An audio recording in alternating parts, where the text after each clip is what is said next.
Hello students, good morning. Welcome to IELTS PT material.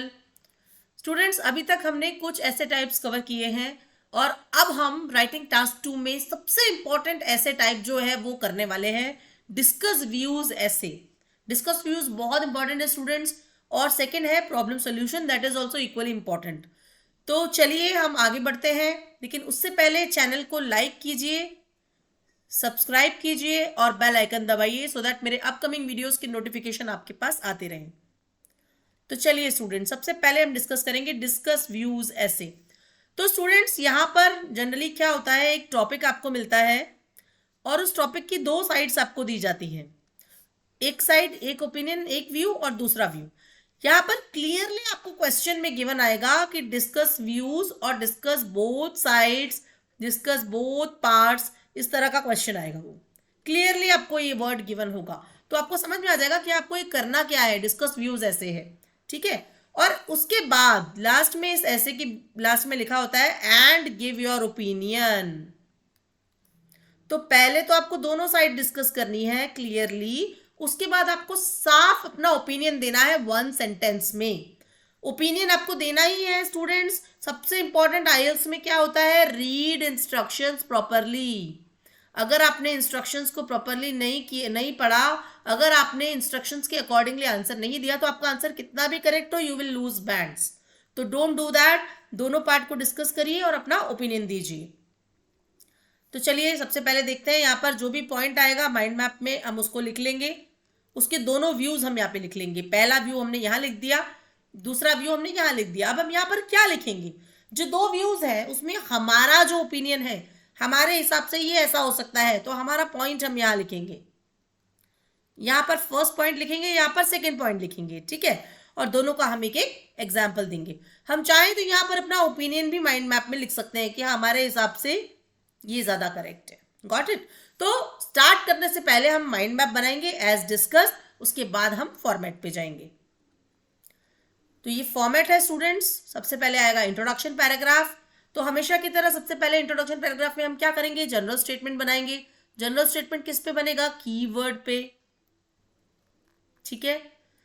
Then आएगा paraphrase question. Paraphrase मतलब rewrite question in your own language but original meaning should not change. Students, यहाँ पर thesis statement नहीं आएगा। अब आप बोलेंगे ma'am question में तो ऐसा आ रहा है कि गिव योर ओपिनियन, तो थीसिस स्टेटमेंट क्यों नहीं आ रहा? वो इसीलिए नहीं आ रहा बिकॉज थीसिस स्टेटमेंट सिर्फ ओपिनियन बेस्ड और अग्री डिसअग्री क्वेश्चन में आता है। इसके अलावा किसी में भी थीसिस स्टेटमेंट नहीं आता। आपको अपना थीसिस स्टेटमेंट या ओपिनियन देना है तो थर्ड पैराग्राफ में आप दोगे, ठीक है। देन हम लिखेंगे outline of the essay. First paragraph में स्टूडेंट हम अपना फर्स्ट व्यू डिस्कस करेंगे, जैसे कि हमने माइंड मैप में बनाया, उसको हम इलैबोरेट करेंगे, एग्जाम्पल देंगे और जस्टिफाई करेंगे। सेकेंड बॉडी पैराग्राफ में हम सेकेंड व्यू के बारे में बात करेंगे, उसको इलैबोरेट करेंगे, एग्जाम्पल देंगे और जस्टिफाई करेंगे। देन कंक्लूजन, लेकिन कंक्लूजन आने से पहले हम थर्ड बॉडी पैराग्राफ लिखेंगे स्टूडेंट। क्यों लिखेंगे? क्योंकि क्वेश्चन में आपसे पूछा था गिव योर ओपिनियन। तो यहां पर क्लियरली गिवन है, अगर if asked, only if asked then you will give your opinion, otherwise you will not share your opinion. वैसे भी आपको रियल लाइफ में बोला जाता है ना, सब बोलते हैं, आपको बड़े बोलते होंगे, आपसे पूछा है क्या, आपसे सलाह मांगी है, तो जब तक ओपिनियन पूछा ना जाए, never give your opinion. Question में अगर क्लियरली मेंशन है कि give your opinion, what do you think about that, इस तरह का कुछ है, then only you have to share your opinion, otherwise no, clear no. Okay. तो ये डिस्कस व्यूज जनरली 5 पैराग्राफ्स का होता है। कभी कभी ऐसा होता है कि ओपिनियन नहीं आता, 99% टाइम्स आपसे ओपिनियन इसमें पूछते हैं, तो you have to give your opinion, right. So this is very important students. आप मान के चलिए 50-60% टाइम्स डिस्कस व्यूज क्वेश्चन आता है, सो बी प्रिपेयर्ड फॉर दिस। तो चलिए अब इसका एक एग्जाम्पल देख लेते हैं। Some people think that museum should be enjoyable places to entertain people, while others believe that the purpose of museum is to educate. तो यहाँ पर क्या है, दो पॉइंट्स। म्यूजियम तो मेन पॉइंट हो गया, फर्स्ट है एंटरटेनमेंट, सेकंड है एजुकेशन। तो म्यूजियम के पर्पस की बात हो रही है, ठीक है, ये इसका मेन पॉइंट हो गया, उसके दोनों व्यूज आ गए, ठीक है। नाउ हमें करना क्या है, we have to discuss both views and give your opinion both. तो व्यू भी देने हैं, आपका ओपिनियन भी देना है। दैट मीन्स ये आएगा 5 पैराग्राफ्स में, बिकॉज आपका ओपिनियन भी मांगा है। ठीक है, तो पहले पैराग्राफ में सबसे पहले हम म्यूजियम पे जनरल स्टेटमेंट लिखेंगे। कीवर्ड क्या है? म्यूजियम है। देन हमने क्वेश्चन को पैराफ्रेज किया। हम पैराफ्रेज में ये सेंटेंस कॉमनली यूज कर सकते हैं, ये फ्रेज यूज कर सकते हैं कि one part of society believe that while others opine that. ठीक है, तो जब आप इस तरह से डिस्कस व्यूज के क्वेश्चन को पैराफ्रेज करेंगे तो वो बड़ा अच्छा एक आपका सेंटेंस बन जाएगा। Then I shall discuss both views with my opinion in the upcoming paragraphs. This is outline of the essay. ठीक है, ओके। नाउ यहां पर मैंने clearly on the one hand on the other hand करके लिखा है। मैंने इस तरह के जो स्टार्टिंग है या कनेक्टर्स है क्यों लिखे हैं? Because this is a sign posting language. ठीक है, साइन पोस्टिंग लैंग्वेज आपके एग्जामिनर को क्लियरली पता लग जाएगा कि आपने यहाँ पर दोनों व्यूज डिस्कस किए हैं, कॉन्ट्रास्ट में है ऐसे। दैट्स वाई मैंने ऑन द वन हैंड और ऑन द अदर हैंड लिखा है और क्लियरली साइन पोस्ट किया है। अब यहाँ पर मैंने फॉर एग्जाम्पल और फॉर इंस्टेंस भी दिया है। वाई? बिकॉज रिपीटेशन कुछ नहीं करना है, तो मैंने एग्जाम्पल का भी रिपीटेशन वर्ड का नहीं किया है। म्यूजियम इन जर्मनी, ठीक है, म्यूजियम एट ताजमहल। तो क्लियरली मैंने यहाँ पर एजुकेशन की बात, एंटरटेनमेंट की भी बात की है, म्यूजियम की और एजुकेशन की भी बात की है। तो दोनों पैराग्राफ मैंने साइन पोस्ट करने के लिए एकदम क्लियरली वर्ड्स को यूज किया है। ठीक है, तो एग्जामिनर जब इस क्वेश्चन को पढ़ेगा तो उसे समझ में आ जाएगा कि डिस्कस व्यूज क्वेश्चन है और 2 पार्ट में उसको इन्होंने लिखा है। देन यहाँ पर क्लियरली 3rd पैराग्राफ में उसका ओपिनियन दिया है, because I think that, right. Again this is a sign post language. Now in conclusion, students ऐसा नहीं है कि आपने अपना ओपिनियन दे दिया तो कंक्लूजन नहीं लिखना है, आपको कंक्लूजन भी हमेशा लिखना है। ठीक है, so this is how we have done 9 bands discuss views essays. Now let's go to problem solution essays. Students, बहुत बड़ा मिथ है मार्केट में, बहुत बड़ा मिथ है कि प्रॉब्लम सोल्यूशन क्वेश्चन नहीं आते। Student, this is a big myth.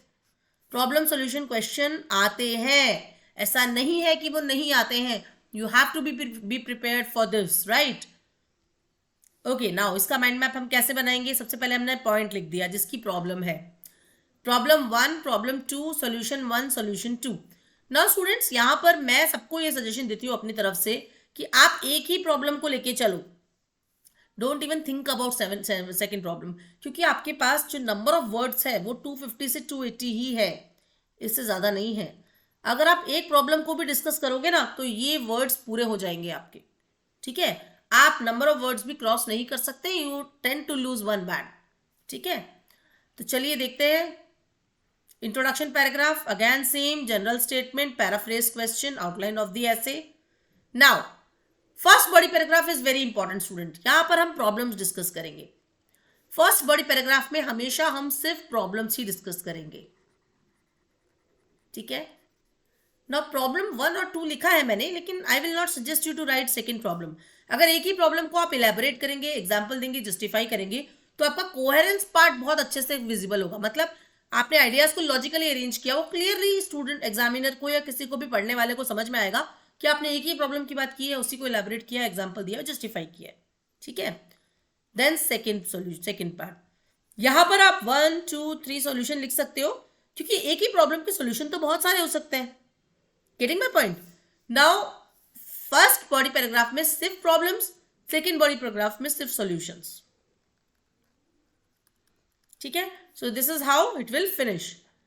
Now conclusion में आपको इसको समराइज करना है। यहाँ पर थर्ड बॉडी पैराग्राफ बिल्कुल नहीं आएगा, क्योंकि प्रॉब्लम का आप ऑलरेडी सॉल्यूशन तो दे ही रहे हो, तो ओपिनियन आपसे कौन मांगेगा। ठीक है, so this is very simple. आपको बस एक चीज का ध्यान रखना है यहाँ पर कि कोहेरेंस के लिए आप जितनी ज्यादा प्रॉब्लम्स लिखोगे उतना सॉल्यूशंस में आपको कंफ्यूजन होगा और नंबर ऑफ वर्ड्स भी आपके एक्सीड करते जाएंगे। तो बेटर है आप एक या ज्यादा से ज्यादा 2 प्रॉब्लम पे कॉन्सेंट्रेट करो एंड देन उसके सॉल्यूशंस लिखो and accordingly frame your answer. Let's see. Despite a large number of gyms, sedentary lifestyle is gaining popularity in contemporary world. What are the problems associated with this? What solutions you can suggest? तो sedentary lifestyle यहाँ पर topic है। ठीक है, उसके problems और solutions हमें बताने हैं। तो देखिए यहाँ पर पहले आ गया general statement, paraphrase question and then outline of the essay. ठीक है, now the main problems are obesity and spine disorders. ठीक है, इसी को हमने डिस्कस एक्सपैंड कर दिया। ओवरवेट हो गया, ये हो गया, देन मैंने स्पाइन डिसऑर्डर को भी एक्सपैंड कर दिया, पोस्चर एंड बैकबोन। तो यहाँ पे मैंने 2 प्रॉब्लम्स ले ली, लेकिन मैंने दोनों प्रॉब्लम्स को एकदम क्लियरली एक्सपैंड किया है, ठीक है। Then in my opinion the best solution is promoting active lifestyle. Now दोनों प्रॉब्लम्स मैंने इस तरह की हैं जिनका सोल्यूशन मैंने एक साथ एक ही पार्ट में कवर कर दिया है, ठीक है ना। प्रॉब्लम्स 2 है लेकिन सोल्यूशन एक ही है, प्रमोटिंग एक्टिव लाइफस्टाइल, ठीक है। देन उसी को मैंने एक्सपैंड किया, उसी का एग्जाम्पल दिया। सो this is how first paragraph clearly shows that it is related to problems, and second paragraph clearly explains that it is related to solutions, okay, and then we'll go to the conclusion. So that's how we have finished our problem solution questions. अगर आपको कोई query है students, अगर आपको कहीं पर भी किसी भी पार्ट में कोई डाउट है, आप कमेंट सेक्शन पे कमेंट कीजिए, I will definitely solve your issue. Thank you for your attention. Please like the channel, subscribe it and press the bell icon for regular updates. Thank you, students.